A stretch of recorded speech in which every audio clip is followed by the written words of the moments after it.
नमस्कार, the news प्लसच्या बातमीपत्रात आपलं सर्वांचं स्वागत। मी सुवर्ण कटिमनी।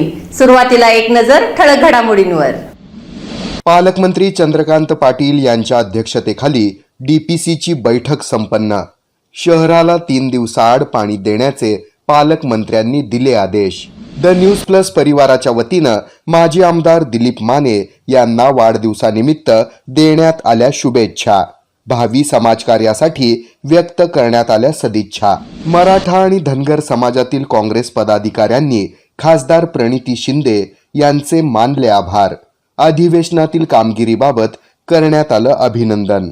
आणि भरोसा सेल मार्फत पोलीस आयुक्तालयात राबवण्यात आला उपक्रम। करण्यात आलं होतं ज्येष्ठ नागरिक मेळाव्याचं आयोजन।